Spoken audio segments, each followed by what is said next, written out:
Morning, happy Tuesday. We're back, a new week. And yes, I said Tuesday, which means I've missed Monday. But rest assured, it's been a busy few days, coming off the back of a great weekend. Father's Day, happy Father's Day to all the fathers out there. Thoughts are with anyone that has lost their father or father's no longer with them.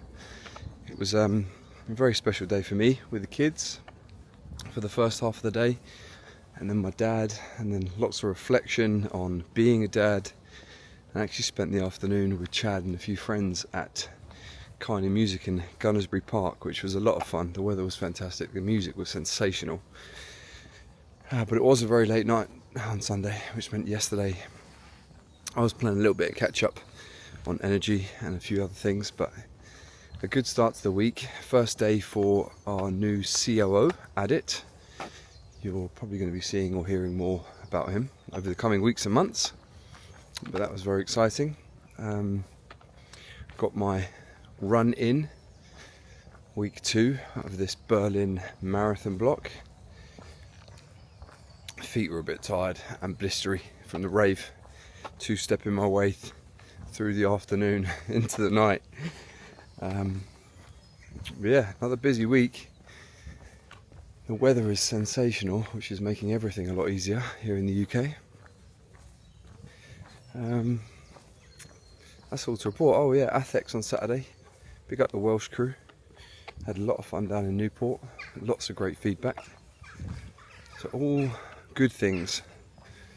Now it's Tuesday. I'm heading into the gym. First full body strength session of the week. 1 of 3. Let's go.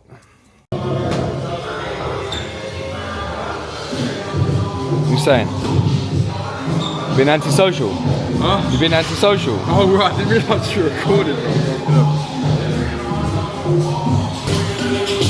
Shout out Road Gear. Big up the boys, cleaning the kit. If you're a gym owner,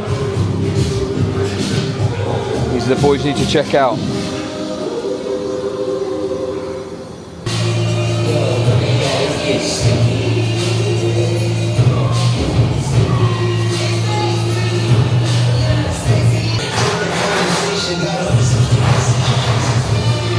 Yeah.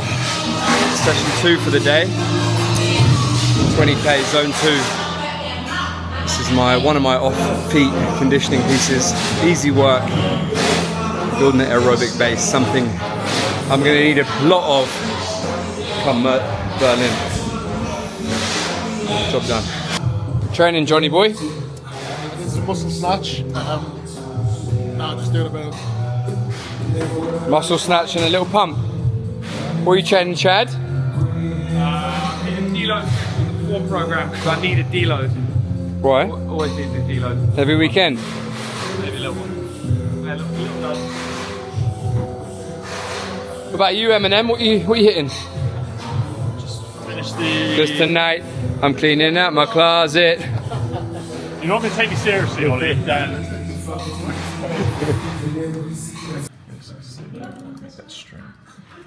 What are we doing here, Jacko? We are building all of the metrics for our users, so they can get a breakdown of their training. So kind of their split as an athlete, what they're weighted towards, their total training volume, looking at their VO2 max, and then pulling in some of their personal bests from the training phases. So John Boy and I are just collabing on alternate designs. That's a strong collab. sabotages design. Hey? What's that? It's like a little, it's called a pocket Osmo DJI. That's clever, isn't it? Just film my YouTube and stuff on it, but you can use it for everything. Pain doing that? No, I mean I don't like it going there because it's like that's how I did it. Yeah. Full flexion. Yeah, full flexion, like No pain? no real pain. Oh yeah. So what's really quite interesting about this is that it's literally directly over the screw. So you see that like white bit in the middle? You can actually see the threads, yeah? Yeah. And that's the screw thread, yeah? Yeah. So there's your screw. And you just develop like all the scar tissue around the screw.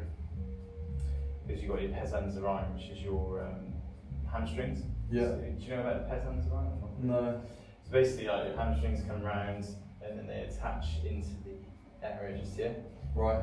And then what's happening with you is that obviously these tendons are like literally up and down, rubbing over that, and they're getting a bit scarred and inflamed basically. But it's not. So is that scar tissue then, is it? Yeah, basically. It feels kind of like bony. It's just.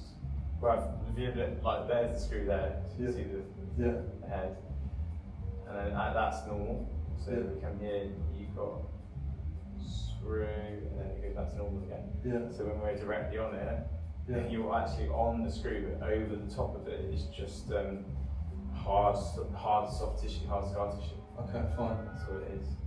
So there's no, so you won't be able to skin yourself in the scan where the screws moved or anything, or? Oh, no, I mean, no, you need like before and after, Yeah, but I mean, I haven't really got any concerns about the screw really. I mean, it's not giving you pain, is it? Not really, like I said, it's tender to touch today, and I've had it periodically where it gets tender to touch, and the knee gets stiff.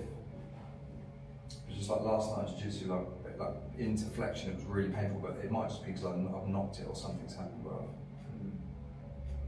how do you limit scar tissue as it's happening? Yeah, so it's a genetic thing where you might just be prone to developing some scar tissue, unfortunately. Yeah, you can get like keloid scarring and stuff like that, if you've ever heard of that, but it's a genetic predisposition. You've got calcification there, so you see those little white flecks in the middle. Yeah. Yeah. That's little bits of calcium, and that's, yeah. So basically that's just pure, there's no prosthesis, screws or anything causing that, that's just literally a ball of scarring in the line of incision. Right. Okay.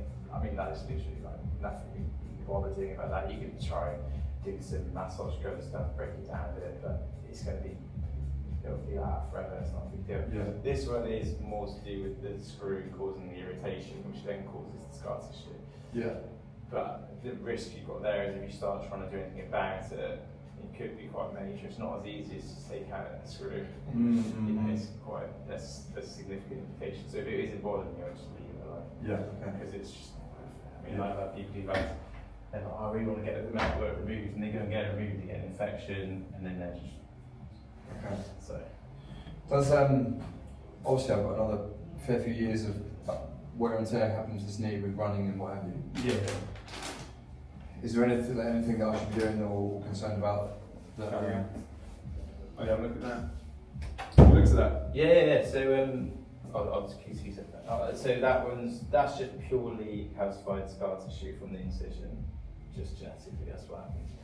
And then this one's the screws right underneath it, so it's just scar tissue over the screw head. But we just talked about it as in if it's not actually causing a functional problem. How are you going to do that? It's just stiff, not very painful. Okay. You go forward. Yeah, it's pincing towards the back. Okay. Hold that position there, just push into the hand. How's that? Elbow a bit there, but the shoulder's fine. Pull into stomach. That one. That's fine. Sure. That's what I don't have much. Weird, isn't Yeah. it? Okay. But it's very protruding collarbone. I was going to say, Jesus. Yeah, I don't know what. So again, I think that's maybe to do with when I'm. Was that sore? Not at the moment. Like if I, again, it's all back. This is sort of 26, 27 years old, so 10 years ago. That's quite painful when you're on that bit there.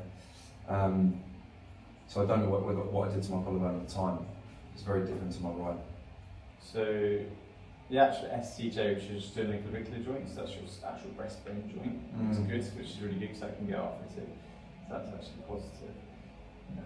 But you certainly do have some soft tissue and swelling around the actual joint there. So it is like literally a little bursa. But again, nothing to do with the bone, it's just like a soft tissue swelling there. So you've got a tiny smidgen of degenerative changes there, so you've got a bit of arthritis in the clavicle joints, in the ACJ, but it's minimal and it just looks a little bit inflamed right now. It is minimal, it's not too bad at all. It's like low grade. So look at the actual shoulder there. The dislocation ligament looks like it's had a bit of a disruption, obviously from the dislocation ages ago. So it's see this. That looks pretty smooth, and as soon as I get here, there's like a bit of a disruption there. So that's basically where the ligament attaches. So that's had some scarring. But yeah, the biceps looks fine, so I'm just gonna... Yo, happy Mindset Day team. Back on the YouTube. It's been a busy morning so far, and it's only 10:30. 12Ks in the legs to begin. That's run 2 of the week. And then into the osteo for my weekly maintenance, but I've had a couple of little niggles. Knee being one of them, where I've had surgery in the past. Just basically the screw has got a lot of scar tissue on top of it. I think jiu-jitsu is just aggravating a little bit. And the other thing I've been struggling with is a bit my shoulder, where I've had a subluxation in the past. So I had a couple of those things scanned, maybe you just saw that. And now we're in the office. I'm just about to record the first episode, or the first time I'm recording for season 3 of the Without Limits podcast with Mr. Alfie Manthorpe, the new Marchon head of running. So those of you that keep asking when the podcast's coming back, I've started recording today. I can't tell you exactly when it's coming back, but I'm making an effort. So I'm going to do that right now. I'll give you a little look inside the office as well. We've got a full complement in today. Johnny boy working on. Oh, Jockey chip, fuel bar. You're working on here, H. Professor Gaines, that's a lovely freeze frame. The man who left the legend. What are you working on, Dossa? Job ads. Job ads. Oh, nice. Because we put jobs up, not ours. What are you working on, son? I'm doing some HR. Oh. You're doing HR. If that's what you call it, I don't know. Report on my one-to-one. And through here we've got a couple of nerds geeking out. 3 of them. What are you boys doing? All things growth and pricing. Told you there's 3 nerds geeking out. Yeah, exactly. All data. You always need 3, right? Yeah. Should probably introduce you onto the YouTube at some stage. Let's do it. We'll save that for later today. Thanks, boys. Thanks for your contribution. And in here we have the superstar, the man, the myth, the legend, Mr. Alfie Manthorpe. Look at this. We're back in the studio. You excited, Sammy? Yeah. Oh yeah. It's been a long time. Let's go.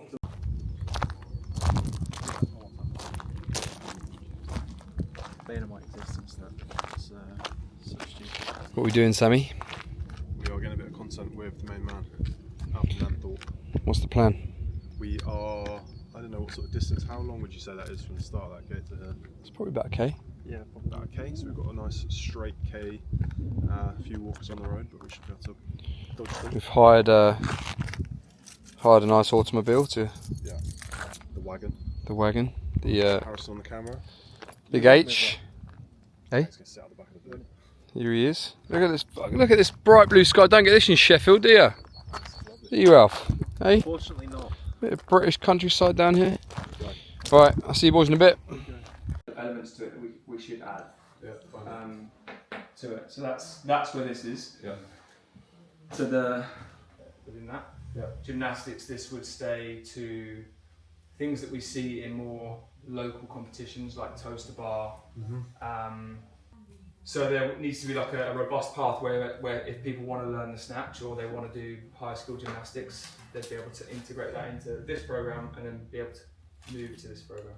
So When you say more tiers, then do you think those 2 aren't sufficient? Like, I think it would be cool to have a Hyrox elite pathway to try and. This is where I think Alfie's training some Hyrox athletes from a running perspective. Yeah. The Hyrox elite really is going to be around their running. Yeah. So this is where he needs to consult with Liam and build some running progressions for the typical elite runner. Like and you can get the data from Hyrox, right? What a typical elite runner got the runner, half marathon, 10K, etc. in all 90-minute or 60-minute max distance, and then him work out some running progressions that fit alongside the program. Only added to gain into this because one's mass market and one's slightly more complex, but we've just not educated our users on what they are. And this comes down to like a seamless onboarding experience as well. Like that is something we're going to have to work on. This is pretty straightforward. You could go high with this if you want. To do a script, but I don't think that's the need to get you to go through this. What are we doing now, H? We are doing a face-to-camera video with the one and only Alf Dog, basically just announcing the rowing department and him becoming head coach.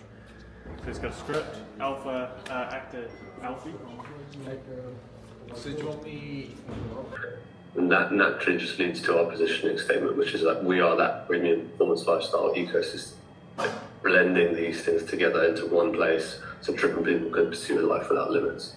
And we've set like a ladder of train going into where we get our core revenue from, supplements, loyalty gets added through apparel, and we have the beacon to gym. So every interaction should amplify the next. It's the key. When I think of the next 18 months or so, I was like, okay, these are our core pillars of what we're going to try and do. Having unified brand, the seamless journey, discipline, growth, and culture of excellence. This is the ones we discussed at the leadership off-site, the one at Mortimer House. So there's nothing changed there. This just actually needs to turn into tangibles of what we do about it. So, for example, they said, okay, therefore our key priorities going into the rest of this year are launch 2.0, single view of the customer, ways of working, demand and monetize the trust from supplements so we can better forecast, and then start to build out that center of excellence. And typically you have like big hairy ones which are aligned to the company, so company goals which are like vertical agnostic, and then you might have vertical level ones, so specifically to subs or online, and then you might have like sub team one. Yo, happy Thursday. A little bit late to the camera today. It's 10:15. It's been a busy morning. This morning I hit my second full body strength session of the week. All numbers are going in the right direction, which is lovely. It is getting progressively harder. I think I need to make sure that I am getting a little bit more fuel on board. It's very hot, which is another observation, but it's lovely and I'm not complaining. I'm just about to do my first bit of Hyrox training in a very, very long time. Machi, he was one of our Hyrox athletes, fastest man in Poland, just come back from Chicago at the World Champs. He's come down from Nottingham to join me for a little workout. I've got an 8k easy run to begin with. We'll use that as a bit of a warm-up, and then we're going to get into a run, row, wall ball piece. Don't quite know what to expect, to be honest. I've got my Puma running trainers on because I remember doing Hyrox in those. They served me well. But yeah, let's see what we got. Here's the boy. Obviously, everyone will say that. How was Chicago, champ? Yeah, it was good. It was good. Unbroken wobbles, 4-5 to everyone at the World Champ. Fastest man in Poland. That's it. Let's go.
He's a quick fucking boy. Yeah. Wow. That's 25% of a Hyrox. And I'm fucking cooked. Right, session 1. Ah, A lot more to go. the road back to Hyrox begins. Thanks, bro. Oh, man.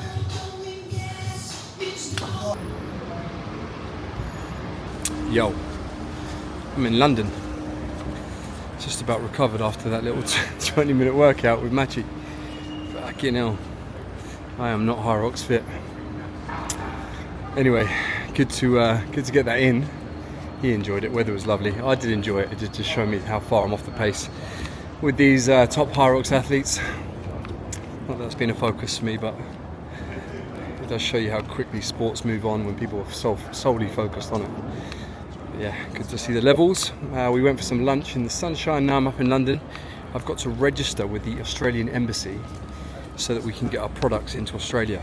It's not as been as smooth sailing as we'd have liked, which is somewhat frustrating, but it is what it is.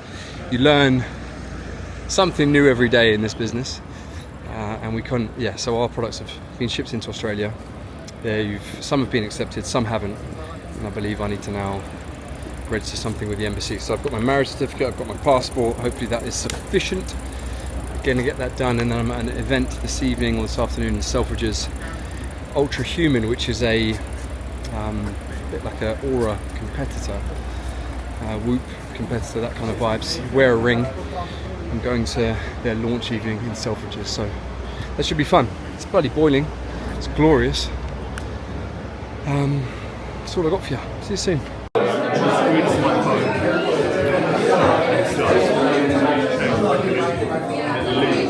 You can't see what it is. But the beauty about the iPhone is you can take it out of the phone as well. What the fuck is that?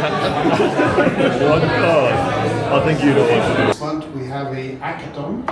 We have 100 people, developers, in our office, and I'm going to be doing about one new feature per day for the benefit of the users. So We are live and direct with Jack Nicholas and Vijay Singh. Talking golf, boys. So he's the gala. Marchon Golf Department. Yeah. Come on, Johnny, show us the swing then. He's with you. He's just coming. He's so stiff. So stiff. He's aware. You been down the driving range, have you? Yeah. Lovely, and again.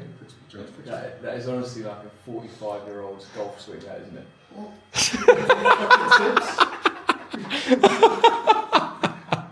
Sam said you were shit.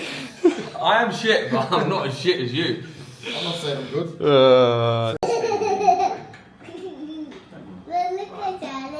See, you're going to spin now. Yeah, That's your type of spin. Yeah, it was bad. It was bad. Like, you know, like went down like a sack of shit, lying on the floor screaming.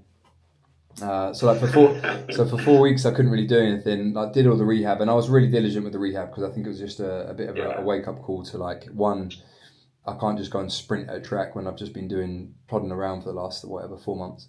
But mate, so I started back basically running with a bit more intent last week. Did like 30k. This week I've done 45k. So it's just trying to get the running back on my legs, man. Takes a while, but we've got ages till Berlin. There's still like 14 weeks or some shit. Yeah, I know, but I mean, given what happened in London, I can't rest on my laurels. I only did maybe 75% of the training I should have done for London. I basically binned off all of the easy runs because I couldn't get them in. So I just did the tough sessions. I think I just went into London just like, one, a little bit overtrained, and then two, well, not ready for that heat, so I fell apart. Yeah, I don't know. It's weird, and I feel like, I don't know if it's because you carry too much muscle. I don't know if that's the problem. It certainly doesn't help. I know that much. Yeah, like, you know, the dehydration you get and like the extra weight that you've got to carry through like sprinting for 3 hours, it just doesn't help, does it? You just fucking cramp up. But the problem is, like, you get 12 weeks into a marathon block, and even though you're still carrying a bit of more muscle, you're weak as shit by then anyway. So the muscle you don't do anything. You basically end up in this like, at the end of a marathon block, you race it, you run it, and you end up in this like in this position where you're kind of okay at running, but you're kind of big, but you're weak as shit. So you just lose all of the athleticism that you kind of had. It's getting frustrating, man. So I did deliberately last time round try to prioritize like being more of like a runner in terms of my weekly volume, like prioritize running over anything else. Yeah. It's weird, isn't it? It makes you like unfit. That's what I feel. I feel like I'm the most unfit when I'm marathon ready. Yeah, it's just a completely different type of fitness, right? And it doesn't feel powerful or explosive or useful in anything other than just like running. I'm alright. I feel like because I didn't do London, I never got to my peak. So I like fucked my knee up doing that speed project, and I'd done LA the week before that, and I felt great in LA, and I got like a 3:07 there. Yeah, that's sick. And it was boiling hot, and obviously them hills and shit. So I was so excited for London. I thought it'll be easy, and then I fucked my knee up, and then I'm getting back into it now though. Like the long runs for me are hard, but the easy stuff I can just go and smack it out on the treadmill halfway through the day or whatever. It's getting out there and putting them speed sessions in when like there's too many fucking flights and we're all over the place and I just feel shit all the time. So I don't know. Well, I'm sure we'll get there though. I'm going to try and block out a few weeks before it's all just training. I'm not flying around and fucking myself up. Yeah. We'll see.